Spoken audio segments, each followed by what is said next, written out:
Good afternoon and welcome to Prog Monster. My name is Murph and I am the host of this show.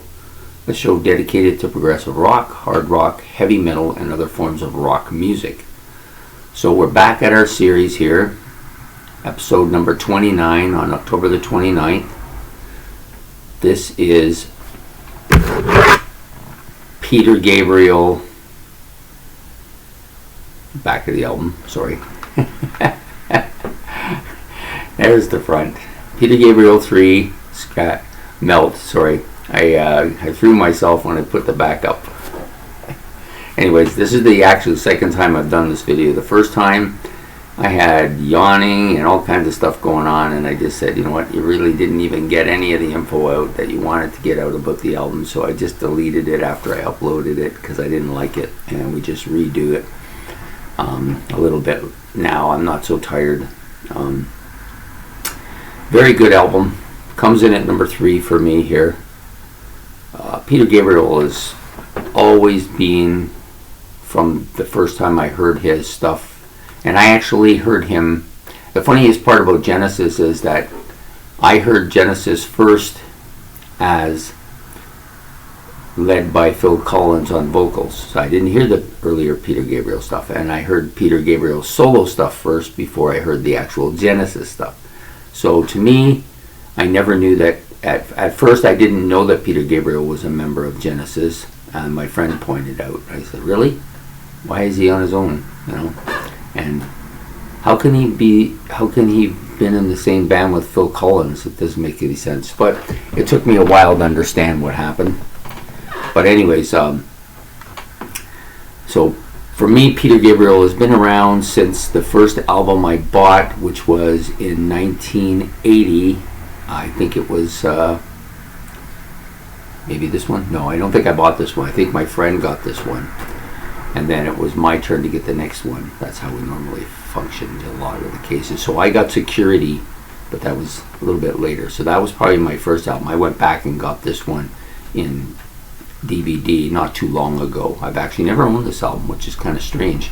I did have Gabriel's 1 and 2 and Security all on cassette as well, but I didn't have this one for some reason. I'm not really sure. Maybe it just wasn't available when I was buying them. Possibly that's what it was.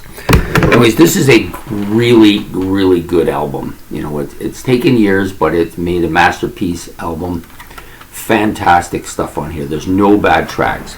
Now, originally, I would have said Family and the Fishing Net was not on this album, which it isn't. Sorry. I'm having all kinds of issues today. It's Family Snapshot. I said Family and the Fishing Net. That's not on this album. I guarantee you.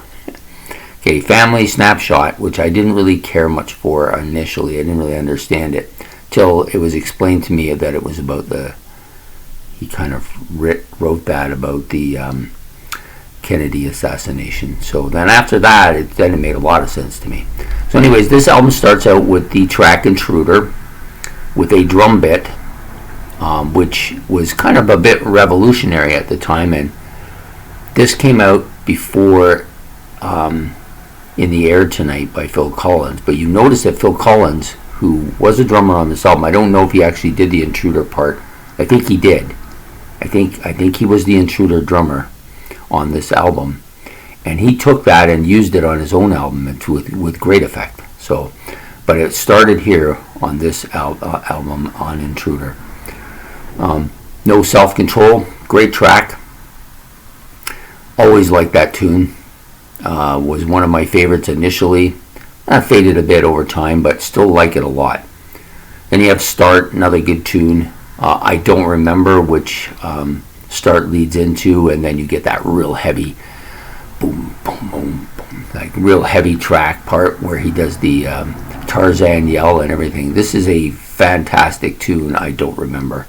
Got to be top 5 Peter Gabriel, top 10 at the very least Peter Gabriel songs. Great track. Then you get Family Snapshot, which kind of tells, like I've said already, tells the story of the Kennedy assassination. From the point of view of the assassin. You know, interesting, pretty interesting. I like it a lot. And then we get And Through the Wire, which is another really great track by him. about how we communicate with each other, and it's become actually a bit before its time, because that's when it started really happening, right, through the wire and in the with the internet and everything, and all of the texting and stuff that goes on now.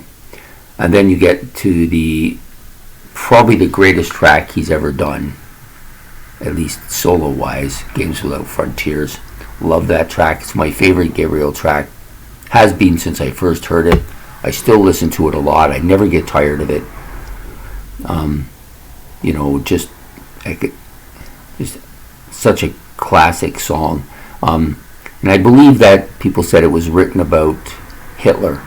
I don't know. It seems like it has some correlation with that. When you listen to the lyrics, it certainly has some correlation there. Whether he wrote it about that or not, that's a different story. But certainly people have interpreted it that way. Anyways, great track. This album is already good. Without that track, it would be an excellent album. But with the track, it just puts it over the top. Not One of Us, kind of a racist kind of song about racism. Great tune, told from the perspective of the people who are thinking that they're justified in the way they think, and he puts it out there for people. I love the fact with his songs, and especially on this album, there's a lot of that. He tells it from the perspective of the people who are perpetrating the problem, because he wants people to see that there's always two sides to every story. And he's not saying he agrees with any of it, but he certainly is putting it out there for us to see, and see for ourselves what we're dealing with. So anyways, Not One of Us, great track. Lead a Normal Life. This is a kind of a bit of a softer song on the album, but some really nice, I want to say it's the instrument that they play. I want to say it's the xylophone.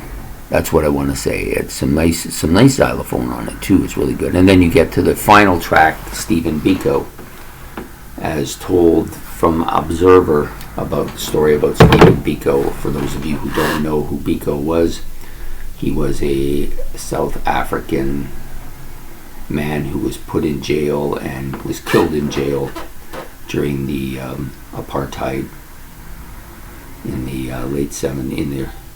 I think it was in the mid to late 70s, like 77, I believe.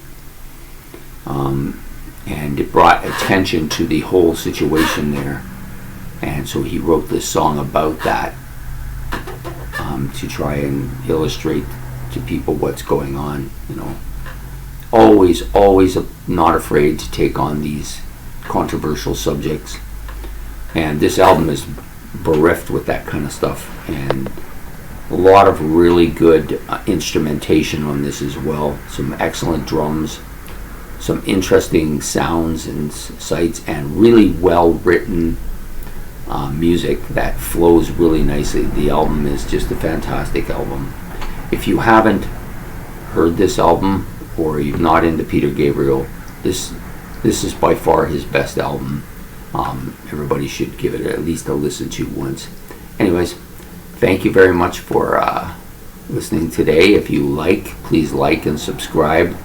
It's much appreciated. And we'll be back on day 30 with my number 2 album, and then day 31 with my number 1 album. Now, I haven't decided. I may not do the honorable mentions. I'm thinking in this case, honorable mentions aren't really necessary, because the albums that you're going to do for honorable mentions, to me, are weak. Otherwise, they'd already be on here, right? So I just decided not to. I may not do that.